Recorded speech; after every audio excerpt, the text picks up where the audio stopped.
Alright, ladies and gentlemen, I think this might be pre-qualifying. I'm not actually sure. I haven't been given a straight answer, but I figured I'll start the broadcast anyway, and if it wasn't pre-qual, I've just been told now it is, but it's a little late on that.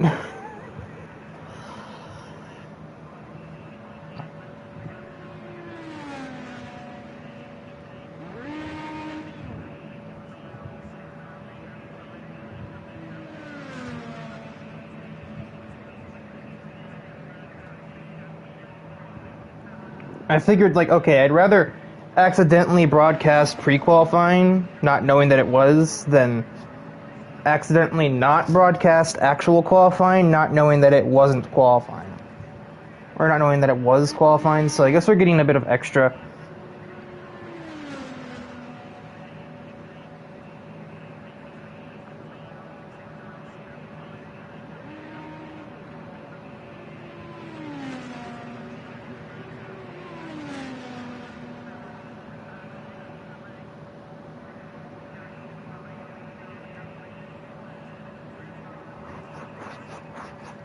Be kind of awkward to just end the stream, so I'm just going to, we're just going to kind of do it live, quite literally. So yeah, we're looking at pre-qualifying. I believe like one or two cars are going home right now. I think it's, yeah, well, obviously at least one has to go home. We're going to be having a pre-qualifying lobby. But also confusing is that a lot of drivers that are locked into the race are running laps, which is what made me think, oh, it's qualifying, because like AJ Kinnickle and DIVEBOMB are locked into the race anyway. They don't have to qualify in because they're locked in on championship points. But I saw them running laps. I was like, okay, so we're doing that then. But no, this is pre-qualifying, I suppose.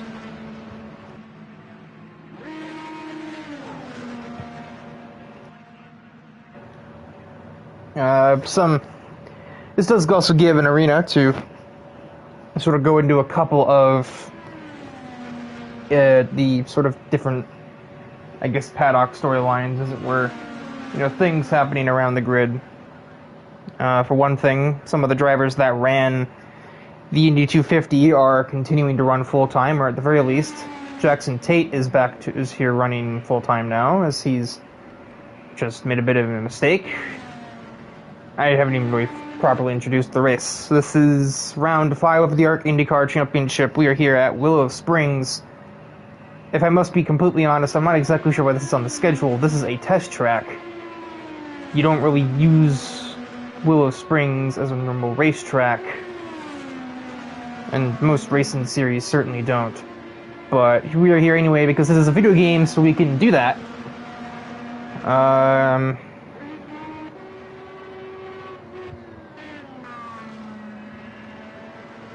Today's sort of storyline, or at least the main one, other than the fact that Jackson Tate is racing full-time, making his first, I believe his first road course start, unless I'm just daft.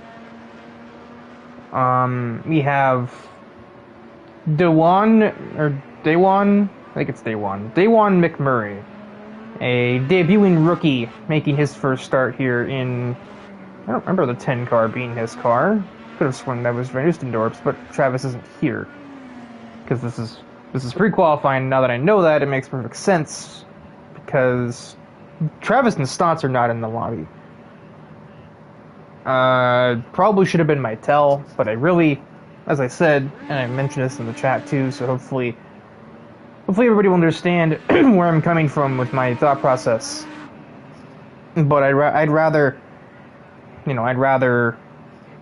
accidentally stream pre-qualifying than accidentally not stream qualifying.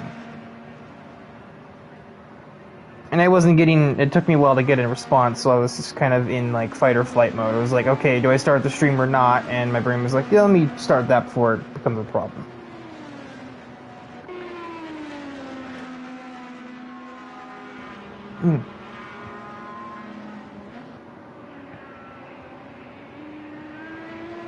It's an interesting circuit, Willow Springs.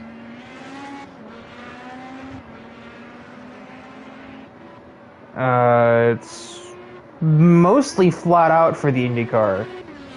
The only corners that actually require any significant amount of braking will be turns 3 and the first corner of sector 3. Or no, turn 3 and the first corner of sector 3. The first left-hander. Like, those are the only places you have to actually brake.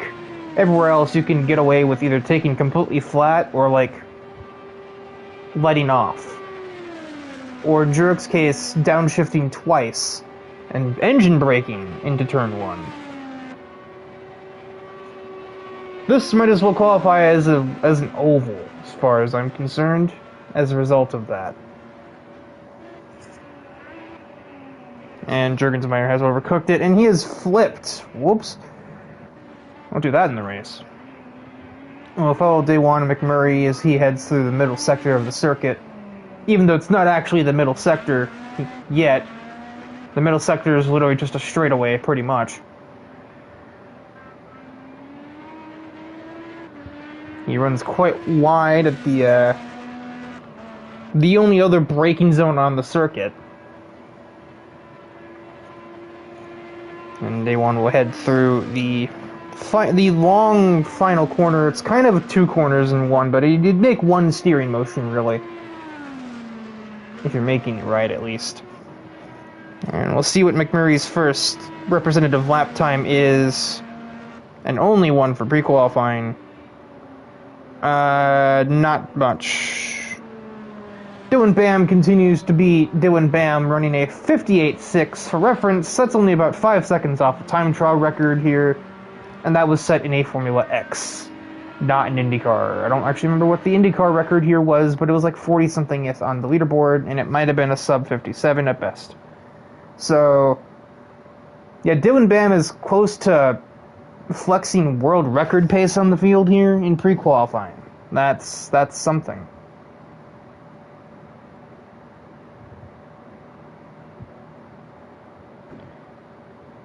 As I know this is a fake starting grid, so I will now back out of here and we shall wait for the real event. Normally I'm the one that runs the pre-qualifying lobby, which also confused me a little, but I didn't have to do that this time around. I was never asked. Probably because I left the party early to make the broadcasters party so all 16 people could fit in the ARC party for the event. Which was also pointless because I know darn well that Matthew Stotts made a different party. Yeah, I was just about to bring that out. Francis Farrand has retired from the event as well as he is having, real-life mechanical failures as pedals have stopped working. And goodness knows that wheel users, once they go to wheel, they can never really go back. So, now, this is what it seems to be. I certainly haven't heard many stories of anybody going back and forth. I don't have a wheel. I had one at some point, but it was just a T80, so it was actually making me drive worse than if I just used my controller. And, I mean, yeah, part of that was just down to inexperience, but I feel like that would still just sort of be a limiting factor. Sweet. As we sit and wait for the official qualifying session to begin. Or lobby, I should say.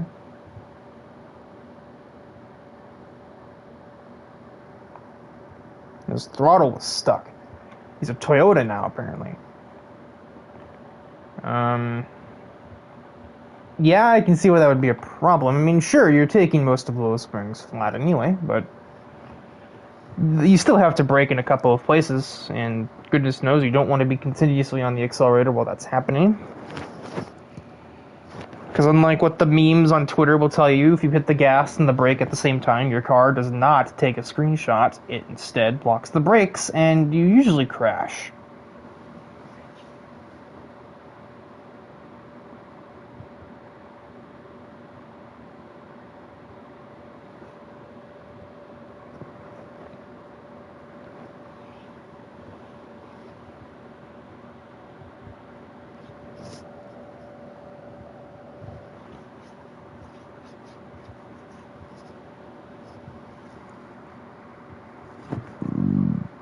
Oh, oops, excuse me. Couldn't get to the mute button time for that. I tried to, but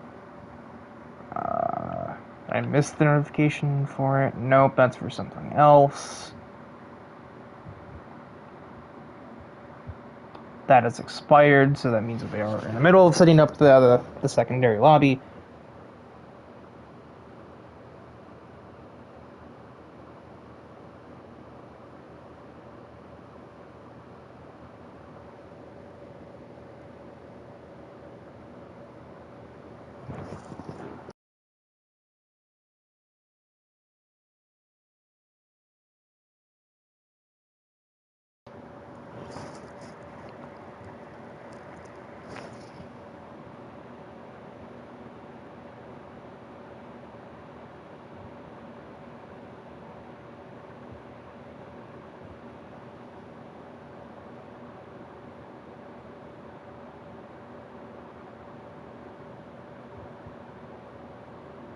There's the invitation.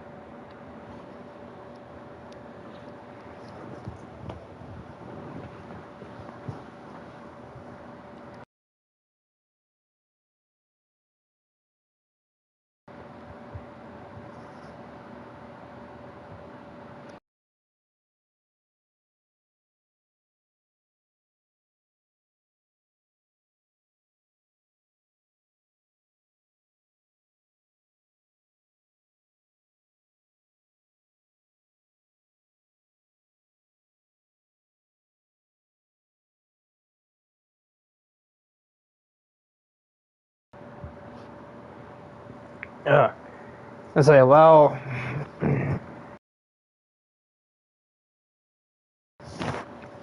my throat to uncongest itself so that I may actually talk, kind of giving a convenient window to do that, and it's still not helping me as much, as you can kind of hear.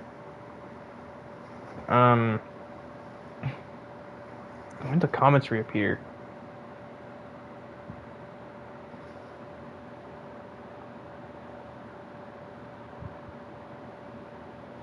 I think AJ has the in-game starting date to the day this game came out. It's kind of funny. I don't know if that's what it's supposed to be. It doesn't really matter. At the end of the day, it's still summer, and it's even if it weren't summer, it would still be hot as it'd just be very hot here. It's Willow Springs. It's in the middle of the desert in California. It's probably not too far removed from like the Mojave or Death Valley, so it could probably be early December in game, and it would probably still be like 110 degrees track temp because it doesn't really get cold in a desert. Forget Africa, it busts the rains up in Willow Springs, California.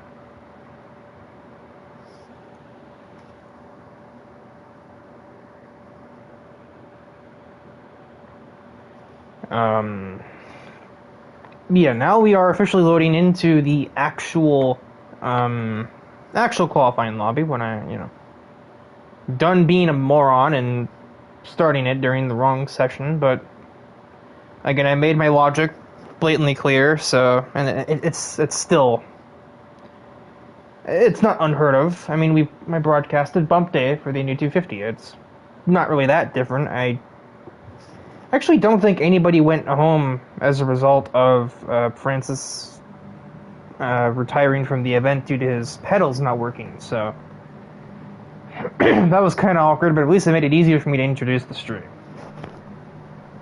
and go over any of the semantics before we really got into today's action. Jake Scarborough is the first man on the circuit for a track, Willow Springs, that is interesting. We're kind of right on board with Scarborough as he makes his outlap and first initial lap around the circuit.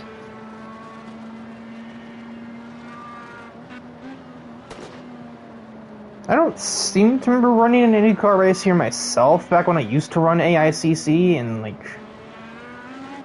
2017 and 18, basically. Indycar was one of those series I was pretty quick to retreat from, as this is just not my area of my strength as a driver.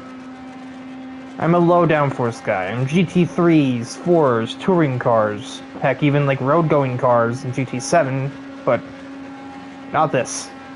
As Jake Scarborough heads through the last corner, gets his first lap underway here from Willow Springs. The comments have reappeared for a third time, and I don't understand why. Turn 1, just a dab on the brakes, hit a cone. Watches that red car, I believe that's Jackson Tate, gets out of the way. Turn 2 is equally long. That was a frame skip, somebody just rejoined the session. Here's the only heavy braking zone, and even then it's not that heavy, down to 90 miles an hour. And then through the one slow section on the track. Down the hill a bit, into the other braking zone, which really isn't that much of a braking zone either. And then it's literally flat out from here, all the way to the start-finish line. It's not a spectacularly... It's not a complicated layout, and yet somehow it presents its own challenge just because of its nature, really.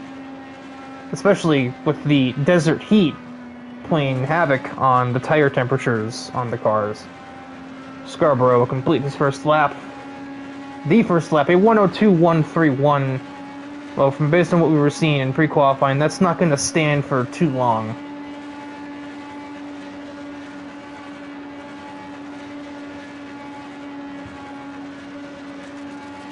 Yeah, no, AJ jumps to a 59.59, blowing Jake Scarborough's lap straight out of the water. And that's not even the top end of what we saw in pre-qualifying. DIVEBOMB is clearly capable of more than that. He's in the 58s.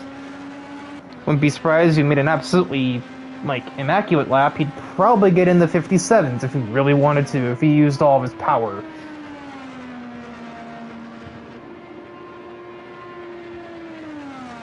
As for where the actual median pace of this field is going to be, it's hard to be sure.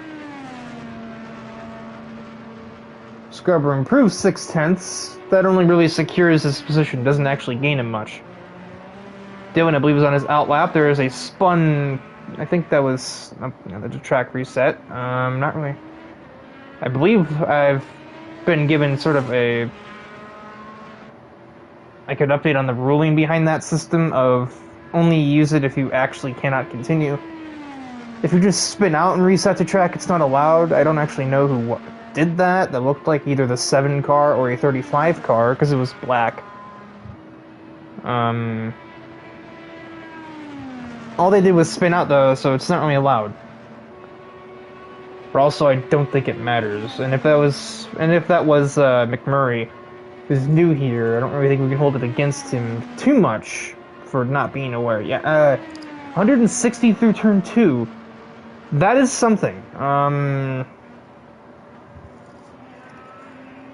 The only braking zone probably for Dylan right there.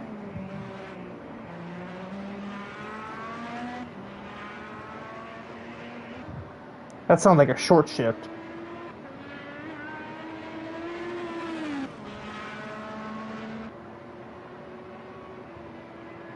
Heading up to the final turn of the lap, even though it's really like 2 turns, but treat it as one, just like you would do it like Coda or something. Through the final corner, foot actually planted. This is going to be a lap and a half right here. What will it be from DIVEBOMB? A 58.78. And I wouldn't be surprised if that was not his perfect lap either. There's probably time in it for him still if he really dug deep, but I don't really know if he necessarily has to or needs to. 58's kind of seem like a glass ceiling to me. Like, I don't really know if anybody else really has it in him to get past there. Yeah, he's up 2/10. He might be impeded by the 83, though. I believe that it's Andrew Davis up ahead. He will not be. He gets out of the way duly. As I believe he's on an out lap. I won't give him much slipstream either, but I don't think that matters here. Up almost 2/10. Last turn. It should be on track for yet another improvement from DIVEBOMB. My fan is starting to make weird noises. I apologize for that, but unfortunately that is just going to be a necessary evil for myself today, as it is very hot here in Minnesota, and I would be absolutely asphyxiating if I didn't have it on.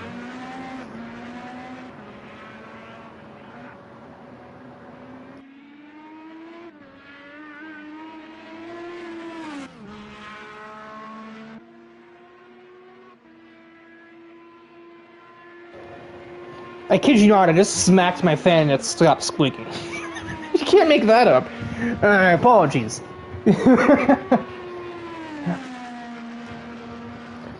Scarborough heads to the last turn once more. We'll see if this is an improvement or if I wasn't paying any attention. This was an outlap.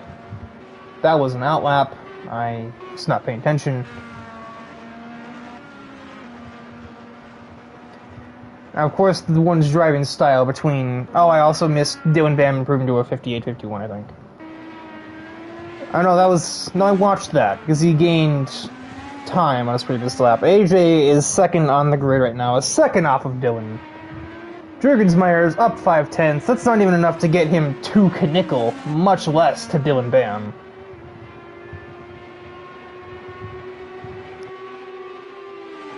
And he's going to have a bit of dirty air coming off of that Penske car ahead, which I can only assume is, must be Logan Cool. Oh, he is very far off of the circuit. He's been kind of lucky not to just hit the wall with that one. Sean Kassane was, I believe, the driver that we were supposed to have pre-qualifying for, but he kind of gets a free in when Francis retires from the race.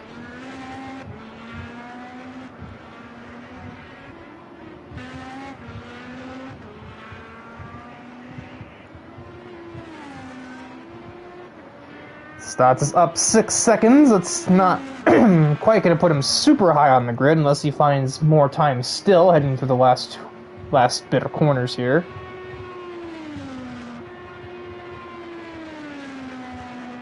Let's see what Stotts can achieve. He's up 7 seconds now, so he has found more time, even though it was nearly a straightaway.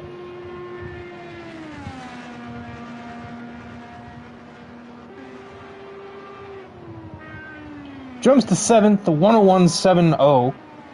I am now going to take this moment to excuse me, find the standings and glance over them, coming off of round...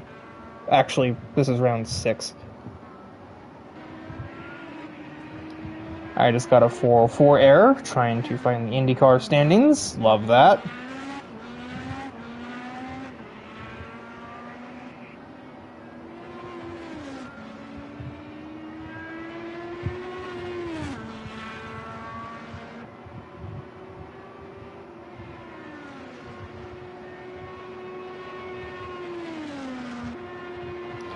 Okay, update, no. Yeah, also, I may have to take this time to also make a future reference to AJ, to have to rename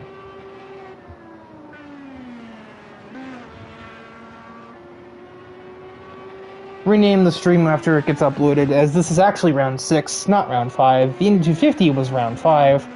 But that wasn't in the title because I literally just called it ARC Indianapolis 250. And I just looked at the previous streams for the naming conventions. I saw that Indy GP was round 4. I'm like, oh, this must be round 5. No? Matthew Daly has pulled something out of the hat. He jumps to 101.16 and disqualifies himself for that. So there goes that effort. Jurgensmeyer with a 101.2 at the last gasp. He will make 3rd. With that performance. Connor Hannock making his way towards the basically back straightaway in the final corner.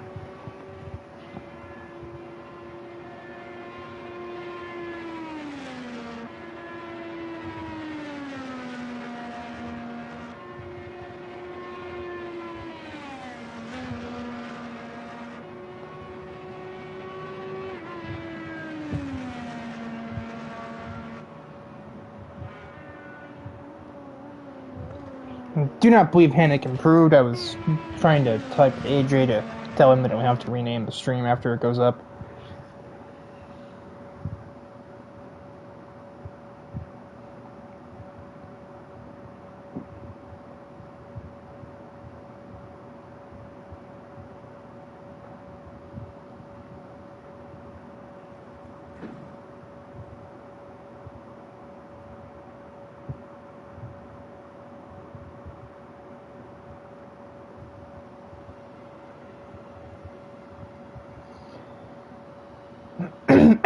Excuse me. So, anyway, qualifying is said and done. I didn't even get a chance to register that with the leaderboard, the results being skipped pretty quickly.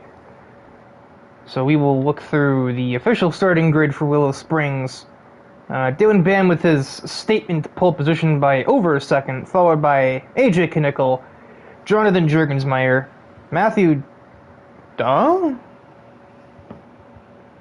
guess maybe it's because he set that lap or he disqualified himself after the session timer ran out, so I guess the game is putting him fourth. Jake Scarborough, Sean Cassane, Matthew Stotts, Fidel Fabian, Logan Kuhl, Connor Hannock, Jackson Tate, Gabe Cazola, our debuting DeJuan McMurray, Andrew Davis, Travis Van Oostendorp, and Kyler Boggs will round out the grid as he received a qualifying ban following incidents in the Indy 250. So he was, obviously, therefore, not allowed to make qualifying time. Yes, Riker, that is how qualifying penalties work. Thank you for the ingenious breaking news. I am smart. Anywho, 26 laps around Willow Springs. If the race goes smoothly, which I don't want to say that it won't, but this track seems awfully chaotic to me, and it seems very easy to just kind of miss a corner and fly off into the desert, or flip over and cause an instant safety car from that. We already had somebody flip in qualifying earlier, so with no caution, should be about a 30-minute race, I would say. The lights go red, and they go green to signify that we are away from Willow Springs. AJ Knickel gets off the line well, but Dylan Bam is going to have that all-important inside into T1. Everybody has missed turn 1. The conditions and setup of the car are not the same as they were when we were in qualifying. Matthew Stotts makes a classic Matthew Stotts race start to put himself already up in P3 from the middle of the pack, and more people missed turn 2 as well. Somebody has missed turn 3, that would be Matthew Daly, and that's caused a bit of a kerfuffle going through the slow section.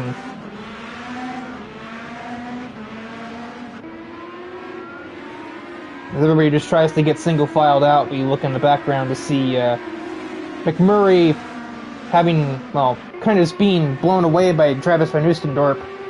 And he looks like one of the few drivers with no setup as well, as I know that 173 is the top speed of the default setup here in Indy cars.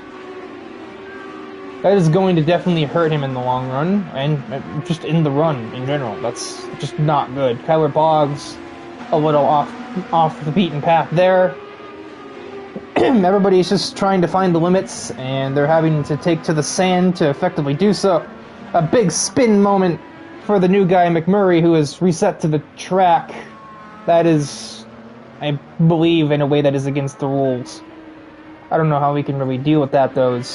He is new here, and probably isn't aware of that rule, but, I mean, at the same time, it is also sort of a thing you're just kind of expected to read the rulebook and eventually understand, like, oh, hey, you can't use track resets unless your car is physically unable to continue moving.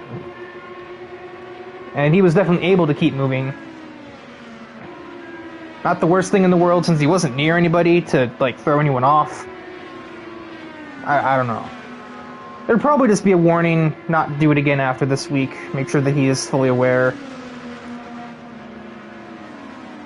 Jurgensmeyer has a run on Matthew Stotts, but he cannot do much with it at the moment. The whole JSR crew runs 4, 5, 6 at the current moment.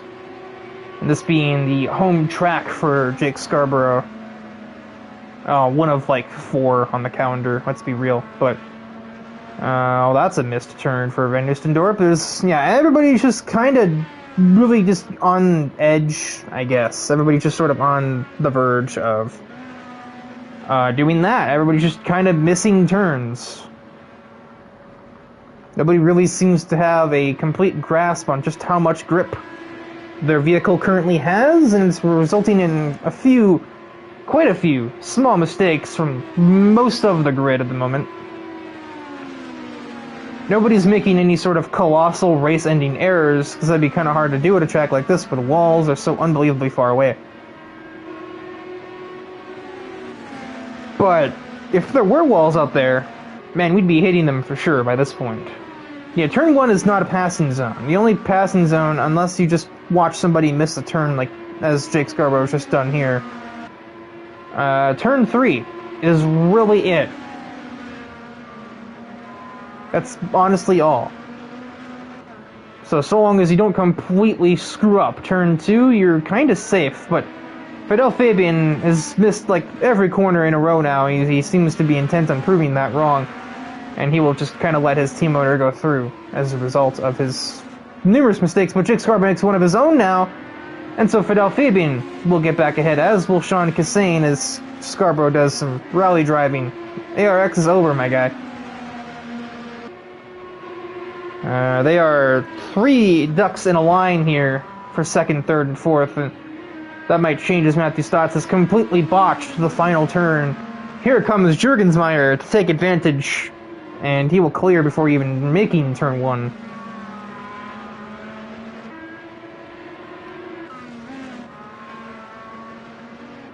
Cassane missing turn 1, Fidel unfazed in his mirrors.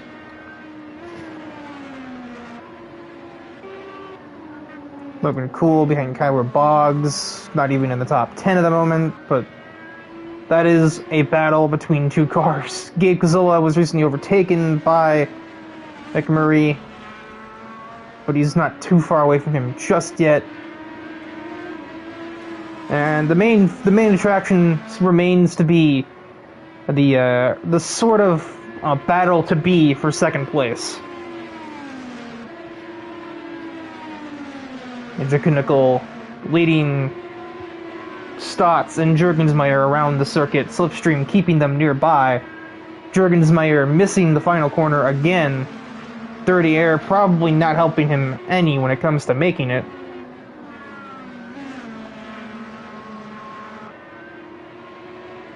Stotts with a great turn 1 that's going to gain him some much important time on Nickel. They both have very different methodologies for taking turn 2. And Stotts is going to sneak it to the right side of Nickel. The trackside camera is not changing. Stotts barely keeps it out of the sand. Has to kind of surprise AJ a little bit just to keep it off of the sand and keep from spitting into him. But Stotts moves himself to second place. But all of that is kind of just a moot point. Like, that's sort of the, to reuse the term from earlier, glass ceiling. We are starting lap 7. Dylan Bam has a 15-second lead. This is an absolute, let's say train wreck. It's not a train wreck. This is something else. This is just a stomp from one Dylan Bam. Slight miscalculation there, but he didn't even go off the track from it. Juergensmeyer is the first driver to pit, at least out of those who didn't get damage on lap 1, Connor Hannick and Jackson Tate did. I'm not sure if Juergensmeyer is also not pitting for damage. It's hard to tell. Stotts made a mistake, allowed Nickel to go back through, but Stotts is not done yet. He'll try the outside again. This time they do make big contact, and that is big damage to the 8 of Stotts as he is forced into that mound there. And it's kind of hard to judge from that weird trackside camera as to what was really the cause of that collision. If it was Stotts being clumsy or if it was Nickel not leaving space.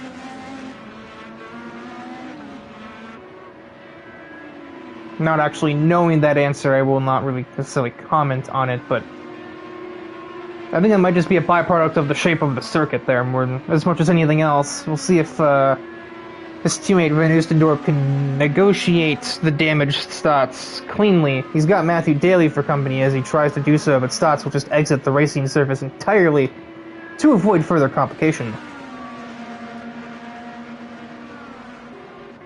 Sean Cassane has made a surprise appearance. He's running third now, following Juergensmeyer's pit stop and Stotts' mistake, having overtaken Fidel Fabian and Jake Scarborough along the way. He is now challenging the Canadian to try and take second away.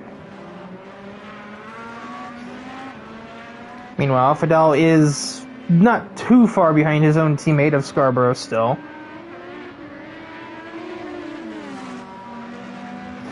And Travis certainly still has Matthew Daly for company, but Sean Cassane, I mean, that's his username, but we don't usually do that, out-drags AJ Knickel with ease heading through the final section of circuit.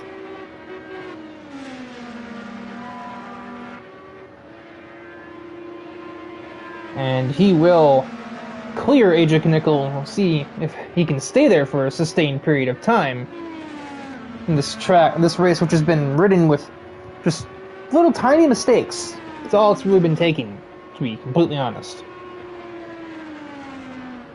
These are the only two cars that are near each other on the circuit. AJ Knickel finds some sand and nearly finds a vehicle in the form of Matthew Stotts, who rejoins directly behind that same car. And that caused him to pit in the first... Well, not caused him, but, you know. The same car he had a collision with, thus causing him to pit. Because, again, I couldn't really tell from the trackside camera who, if anybody, was at fault. So I'm not going to place blame when I don't know who to blame. That would just be, well, foolish in nice terms.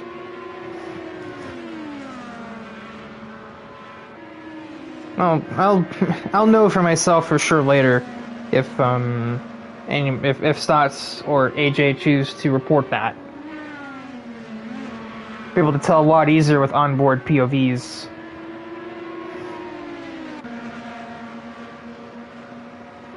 Matthew Daly was recently overtaken by Andrew Davis, I believe. I don't remember him being ahead of him before, so he tries to fight back against the 83, but he's just unable. And now the 83 is slowly catching up to Fidel Fabian, who's sort of just been left behind, as I believe that was Matthew Stotts that has just retired from the race. Unclear if that was just giving up or if there was some other reason behind that occurrence.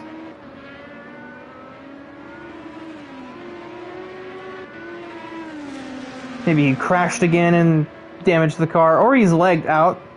That's also possible.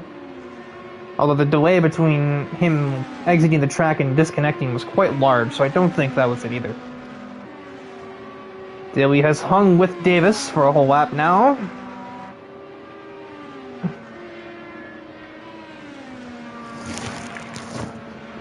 As Dylan Bam is encountering lapped cars, actually has been for some time now, as he's getting right up behind...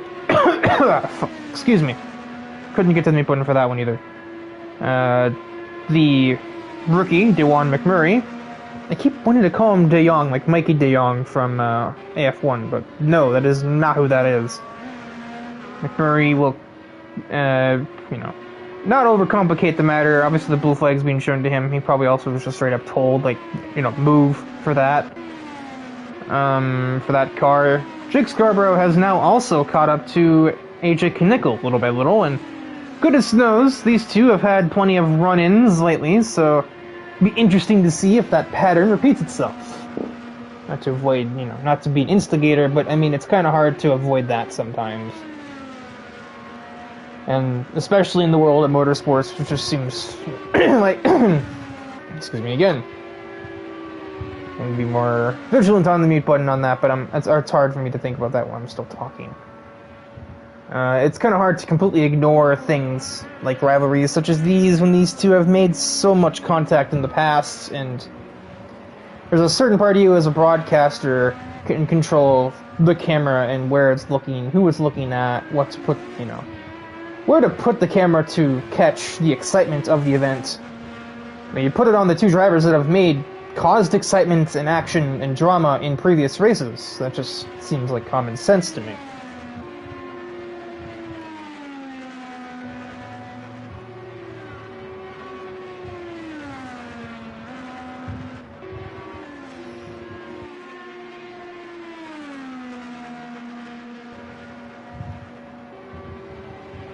As we have just crossed half distance here from Willow Springs, Dylan Bam is just kind of maintaining a 21-second lead, and it's actually growing bit by bit as the race continues. Knickel is off at turn 2 as they just negotiated a lapped car. I believe that would have been Gabe Cazzolo, but they have just lapped.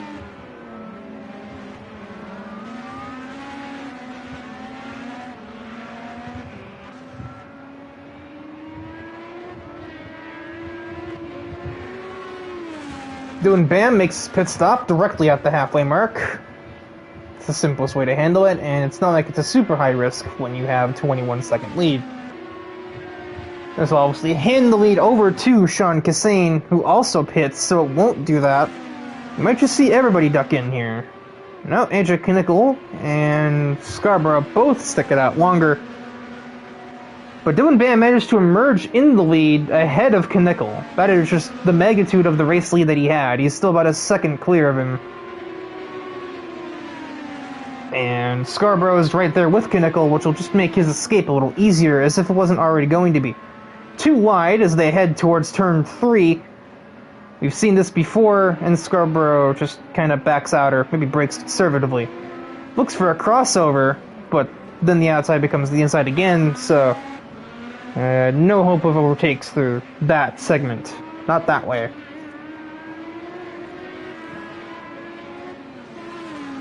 Other drivers, just Andrew Davis, Fidel Fabian pitting as well.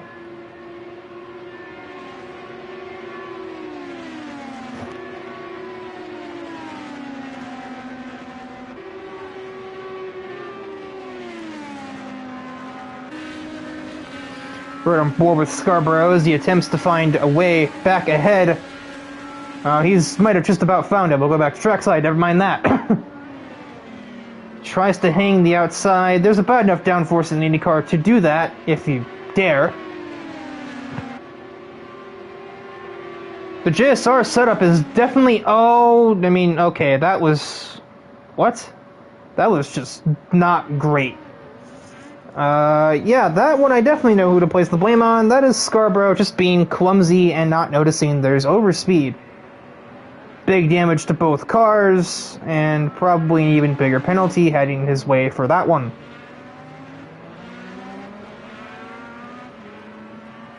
Told you they've gotten together a lot. Matthew Daly surfaces to collect the pieces, as I believe, yes, we are under yellow flag conditions following that driving. Dylan's probably not the happiest camper in the campground right now, as I think that's Andrew Davis and Gabe Cazzolo being given the wave around go ahead.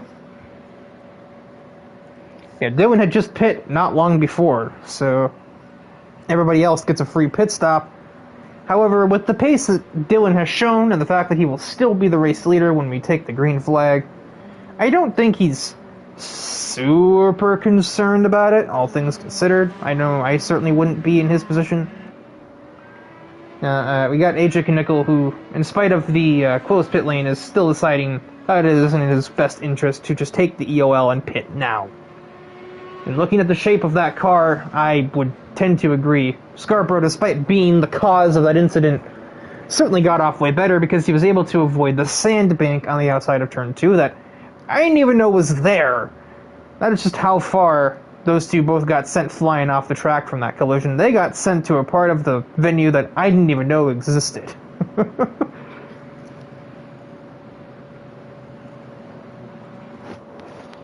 So no point in really going over the running order as it stands now. Other cars are getting their free laps back. Hannock and Tate will be able to minimize their losses after they were involved in lap 1 kerfuffles.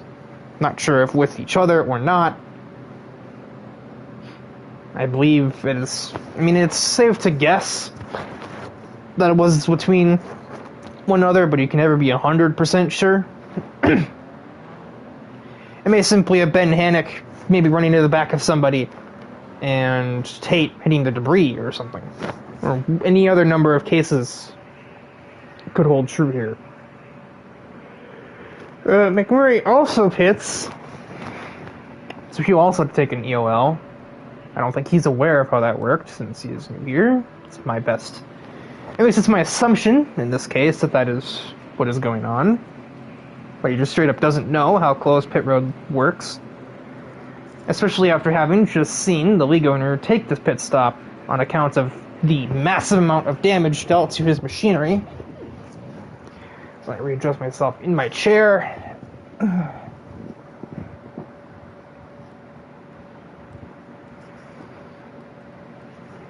And use the safety car cycle to rest my throat, at least until everybody exits the pit lane.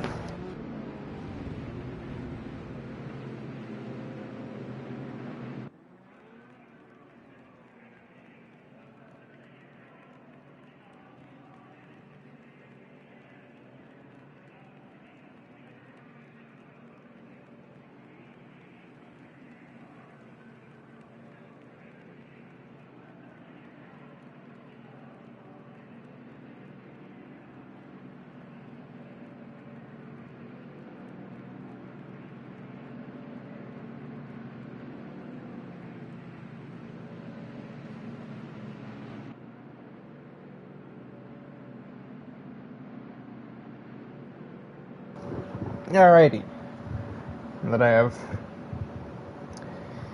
grabbed a can hugger for my drink, because it is very hot in my room and it is condensating like nobody's business. Still have not reached the pit lane yet, as we're holding pit limiter. Oh. Pit limiter speeds, DIVEBOMB doesn't seem to have one mapped.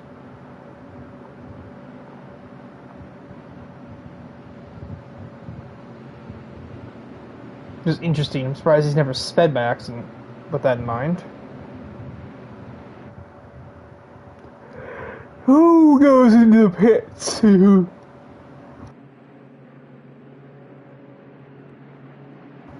Excuse me, I know where that came from. I don't know why my brain also was like mute after yawn. That doesn't help. Yeah, everybody is in the pit lane. Except for the drivers that are already pits recently. And I think everybody except for Van Oostendorp is taking an EOL, as I know for a fact that Knickel and McMurray pit before the pits were opened, so...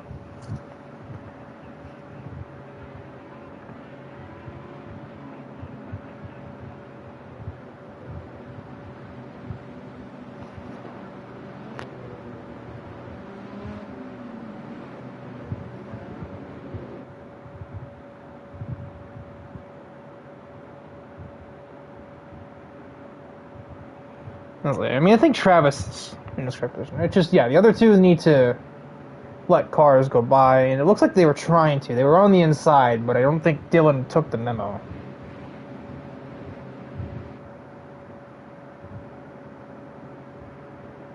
Or am I just dumb and we are not having the EO? I'm not entirely... Okay, yeah, no, they're swerving out of the way. Dylan, yeah, everybody needs to advance here. I don't really know why that was such a thing to figure out.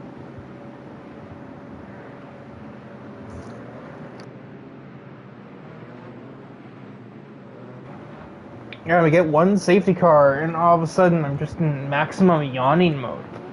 Cannot possibly explain. Stretch.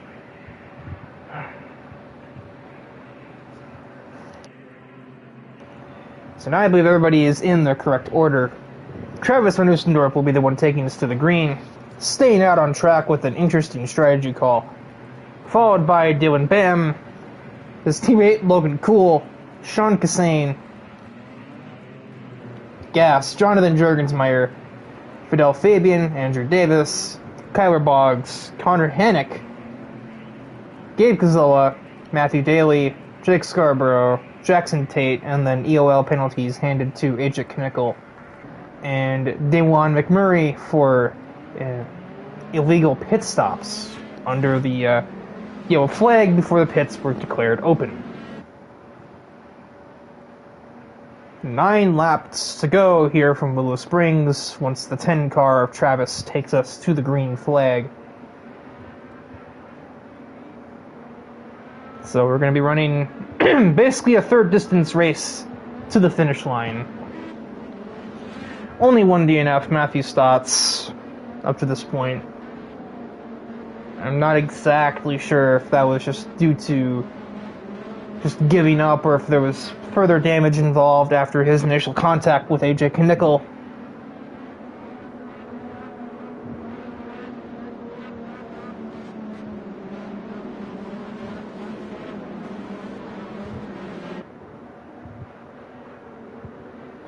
Looking at the chat, it kind of gives me an indication, but right now we need the indication that we are going green from Travis Van Oostendorp. Any second he is ready. Hold it to the last possible minute, but we are green once more from Willow Springs. Travis had better run for his life. Because Dylan is rapidly approaching his location. There is madness in the background. Damage everywhere. One driver spun at turn 1, not exactly sure who it was, but somebody is miles off the circuit. Multiple people, Kassane and Davis are. And oh my word, it continues as Dylan Bam understeers into Travis. It happens when you put the fastest car on the track near people other than himself. We have another safety car, I would think.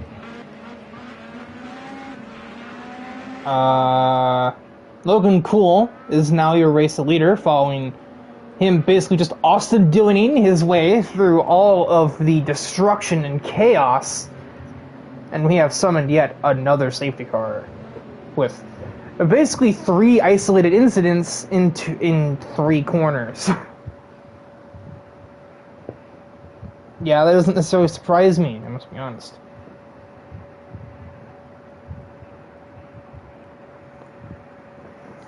Oh, neck just cracked. Glow stick.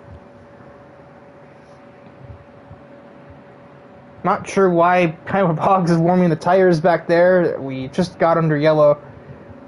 We're going to be doing at least another lap of this before we go green.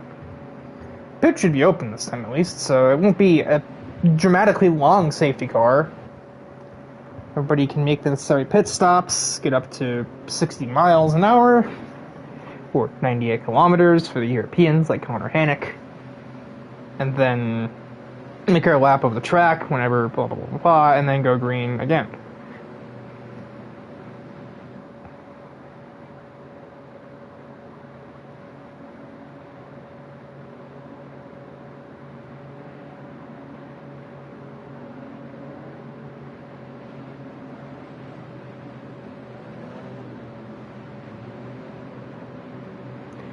Alright, who pits on this occasion? Probably not as many people since everybody just did so.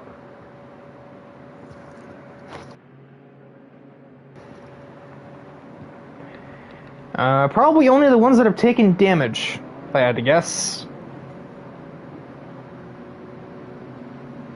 And people have definitely, certain drivers have definitely taken plenty of that, yeah.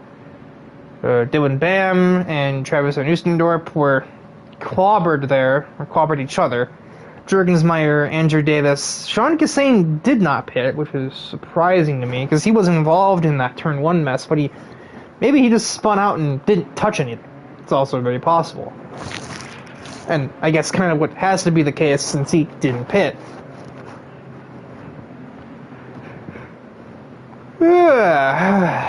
More stretching while we wait for the safety car to run its course.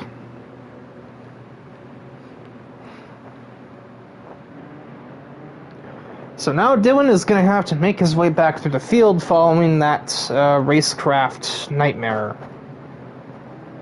He obviously has the speed too, it's the matter of does he have the time, and will he have the space?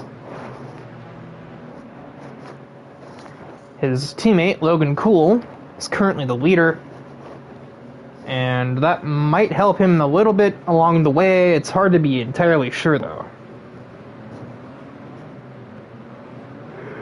But chances seem high that Logan will be able to back up the field at least a touch. I'd like to assume probably running the same or a similar setup to Dylan Bam will help him keep the field at bay for at least a lap or two. And goodness knows Logan Poole is good at keeping people behind him. So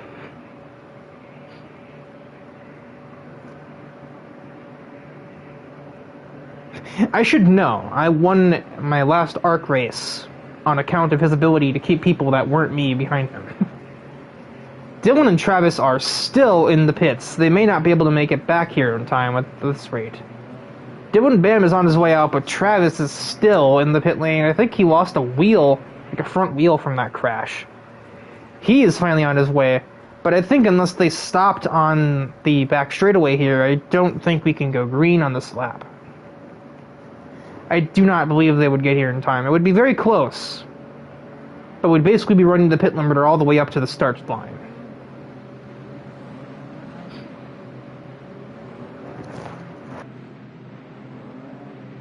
On second thought, Dylan will probably get here in time.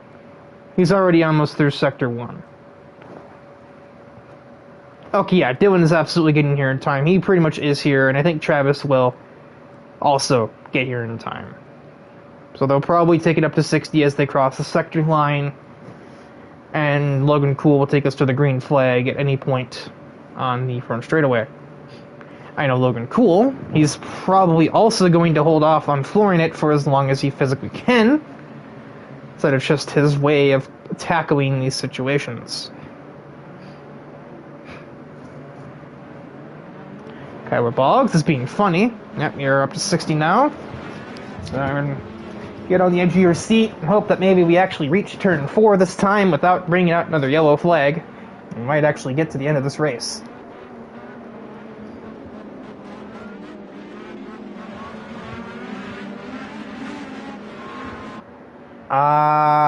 Well, Logan really wasn't holding the speed there. He went from 60 to 70 to 50. I heard some engines revving up in the background. That probably caused some problems. He also doesn't have a pit limiter. He's just kind of on and off the gas. We are green from Willow Springs. I'd be very surprised that everybody did that cleanly with the little bit of chaos that Logan just caused there. Oh my word, somebody has speared off in the distance. That would have been Connor Hannock. That has just found a new racetrack out there. Fidel Fabian immediately upon the back of the 22 of Logan Cool. Kyler Boggs gets a wiggle. He finds himself in the sand, nearly rejoins straight into Scarborough's car. And we're lucky to have avoided further disasters there. Adrian Kaneko finds himself in the very back with... I couldn't tell if he has damage. Dylan Bam following some mishap back here. Big damage again to Travis van Oostendorp. And somebody without a wheel. It is the rookie of McMurray with a missing front left. And we have another safety car. This is what I was worried this entire race would be. This is now, I fear, just going to be a series of safety car restarts until we reach lap 24, I think, when we literally can no longer have safety cars. We did so well for the first half of the race, but now everybody has just lost their god minds. It's like Long Beach all over again, but without the lag outs.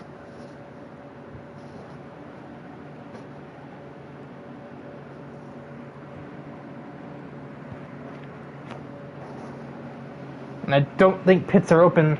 Never mind, they are. I'm just dumb.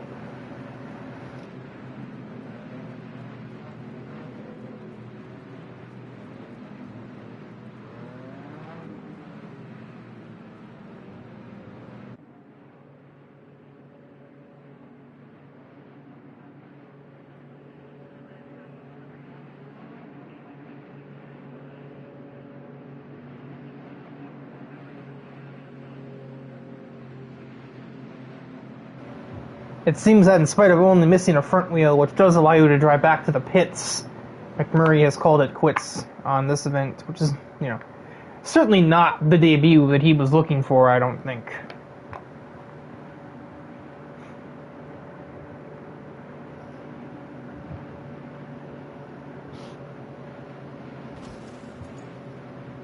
What just happened?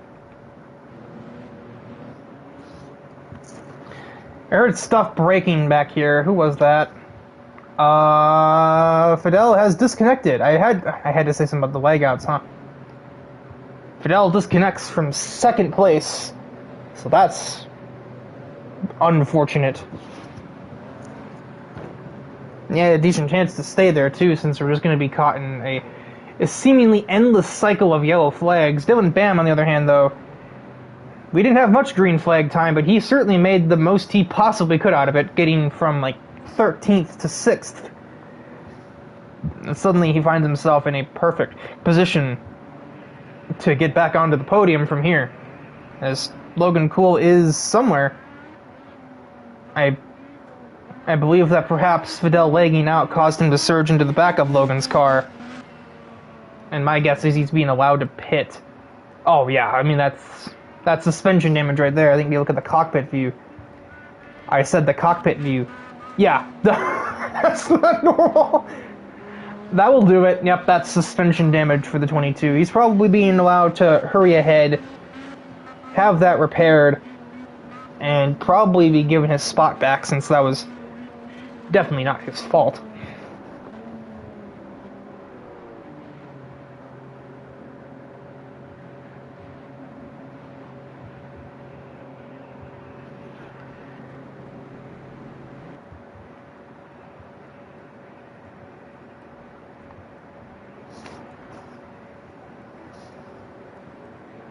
My neck continues to cramp every handful of seconds. Absolute favorite.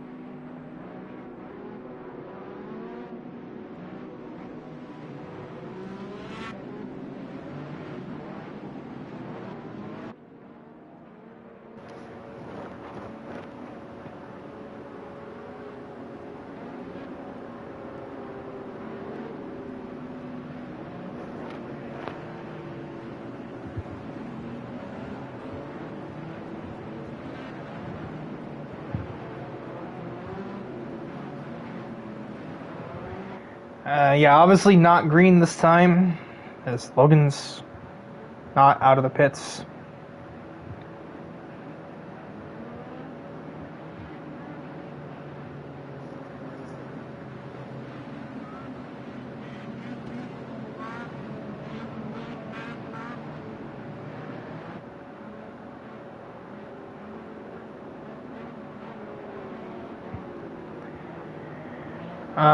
He has been granted the lead back on account of the whole lag situation, so we should be green this time, and based on the fact we'll be starting lap 23, probably for the last time, I do believe. So basically it's just a matter of how much can Logan Cool hold people off to allow his teammate to overtake. Second through fifth are in a Champ Inc. sandwich. And I think Dylan will be swift to go through. Just hopefully not too swift that he takes himself and or anyone else out in the process, like we saw on the first restart.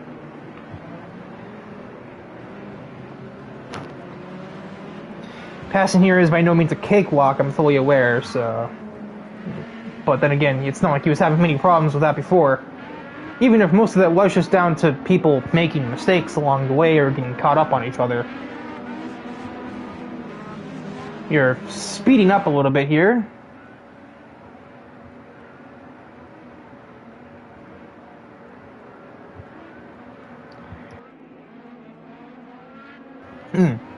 One more cough for the road as we wait to reach the start-finish straight to go green for what should be the final time here.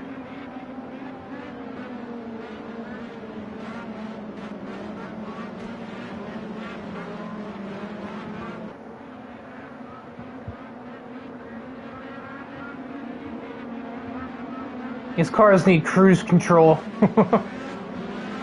Oh, Logan is not waiting. He has Florida out of the last turn at his earliest possible convenience, and he has absolutely blitzed the field with that maneuver. Nobody saw this coming at all. What is Bam up to? He is looking for 5th on Connor Hannick, and he has taken Hannick straight out, heading into turn 1. A little bit of understeer of the car that's clearly set up to be in clean air.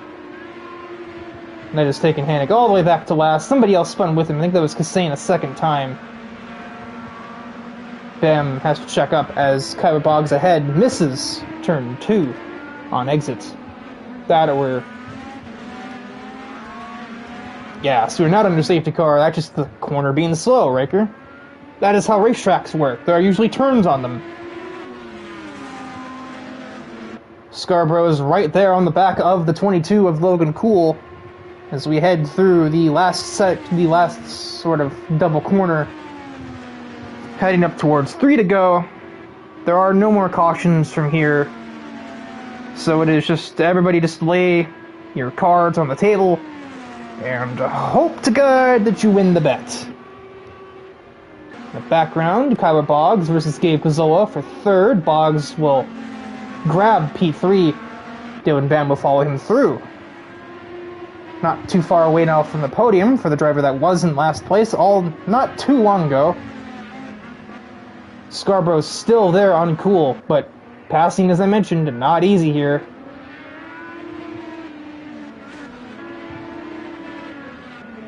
Everybody proceeds through the infield section. That's just the best terminology I can come up with for it. Dylan Bam to the outside of Boggs, cannot produce. Scarborough to the outside of Logan Cool, also cannot produce. Dylan Bam does clear Boggs on exit though, so he will eventually produce. It just took a bit longer than he had anticipated. In the background there, we see something going on between Tate and Knickel. Not really sure what that was with the zoomed out camera. Not going to dwell on it as we have a battle for the lead still that I feel like is probably more important. And Dylan Bam is approaching quickly. I believe maybe someone on a lag there, or just Logan Cool with an interesting racing line, but Scarborough will sneak into the race lead, whatever the case, with his car being very strong through turn 2. Bam a little bit wide in turn 2 himself, as he's on a crusade. I imagine Logan Cool, his teammate, will not make much of a fuss about being overtaken here.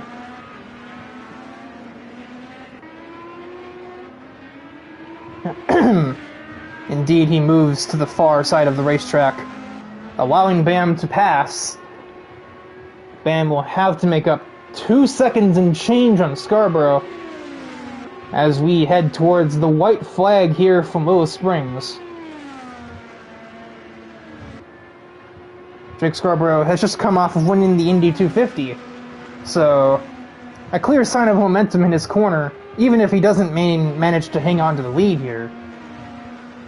And how feisty does Dylan Bam get for it as well? Because I think Bam will catch, but pass is a separate task, as we all know. Scarborough using his pushes to pass, push to passes? I don't really know the phrasing for that. Anything it takes to stay a little inch ahead. It's down to about a second gap, but that is the last braking zone on the circuit, so it's just all kind of straight line speed from here. But I think Jake got a slowdown there, so that puts Dylan Bam in striking distance if he feels like it, if he can get there. Trackside camera zooms in, they both make huge contact. Dylan Bam spirals himself backwards across the track, trying to put himself into a not Dylan Bam-sized gap, and Jake Scarborough will grab himself the checkered flag at Willow Springs. Logan Cool brings home second for Champ Inc. in spite of Dylan Bam's desperation maneuver. Kyler Boggs with 3rd place, and Dylan Bam will end up with the same 6th place he restarted in 4 laps ago.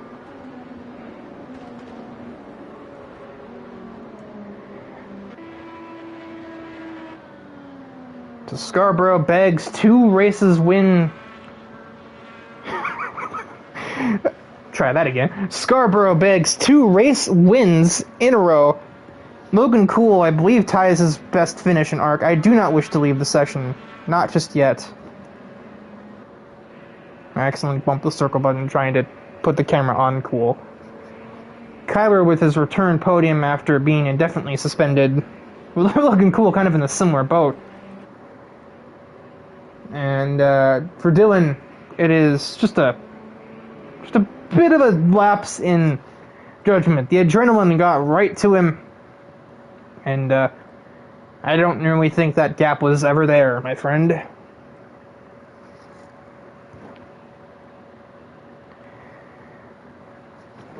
And yeah, now that is complete. I imagine soon. Dylan Bam with a 59.8 on the best lap timing sheet down there. The only person with the best lap under a minute, but it has not availed him.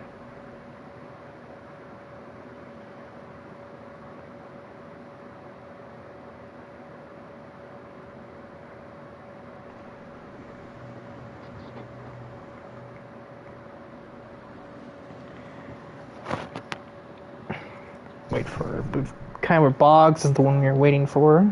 If he's... Yep. Alright, so our podium finishers are in the party. Didn't have a question prepared for Kyler because I kind of wasn't very paying attention to his race.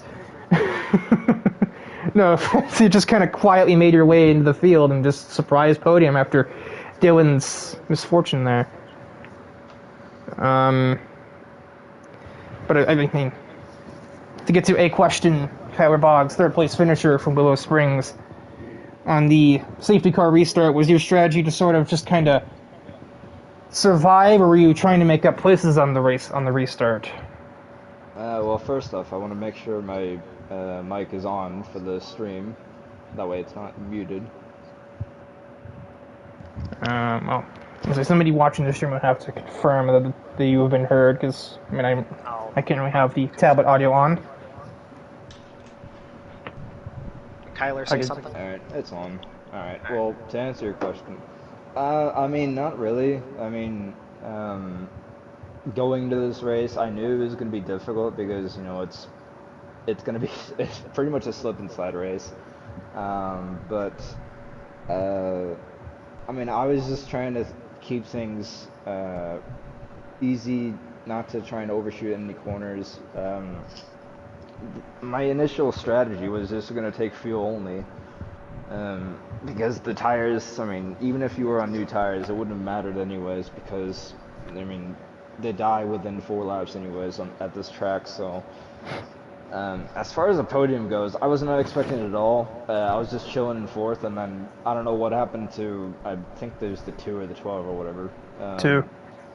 That got spun off the last corner. And yeah, I mean, got a podium coming out of the last corner, so that was interesting. I think it's the first podium since in like almost 2 years of doing this, so it's pretty nice to be back on the podium. Yeah, I sort of made a mention of that. I was like, this is your first podium since returning, so wasn't aware of the exact timeline of it, but yeah, probably 2 years makes sense to me. And then second place, Logan Cool. Leader on the restart, something that seems to be... You seem to specialize in having the race lead at random points in time. How much of your strategy was go for the win yourself, and how much of it was attempt to play wingman for Bam as he was making his way back through? So, initially this is going to be a long story, but I initially was just hoping to finish in the top 8, but as the green flag pit stops went on and I stayed out, I was thinking to give caution, pit with everybody, and see what happens from there. Then when Dylan and Travis decided to play Demolition Derby up the hill, I was like, okay, I'm now the leader. And then on my first lead attempt, like on the first restart with me in the lead, I went right at the line, and everybody had a feeling I was going to go on the next restart right at the line, and everyone kept saying under the following caution, so I went right at the apex, and I was just going to disappear. But sadly with 2 to go, I got a bump into turn 1 by Scarborough. And once I lost the lead, I let Dylan by and told him to go hunting. And he went hunting. Yeah, that's the way to put it. Yeah. So yeah, but you know, it is what it is. I will be submitting my for a penalty against Scarborough for bumping me out the way. So hopefully a 5-second penalty will give me my first ever ARC win. If not, I'll be fine with a P2. Also, I'd like to shout out to my boys that were watching the live stream. Told you see something stupid today, boys. Yeah, there's been quite a few boys. I know one of Jake's friends is also in the stream. He was making fun of my commentary. And speaking of Jake's friends, current, I don't know, I mean, as of now, winner of Willow Springs, Jake Scarborough. I mean, there was that contact, but with Logan Cool, which I thought was lag, honestly, but I think my brain was in GT7 mode on that one. I'm equally interested in the incident that brought out the first safety car of the race of like 3. Yeah, the one with AJ. Yeah, kind of like what went wrong there? Do you think? Well, with that incident, it was just the setup that me and a bunch of others had in that race. We were holding it flat out throughout that corner, redlining it, and AJ started cutting in for the exit of the corner. I'm right behind him, so he obviously made a clear move, but he has to check up on the exit, and I don't. And when you're right behind someone, you're not expecting a checkup on the exit of a corner like that. So there's really nothing I could do in that scenario. I feel bad that it happened.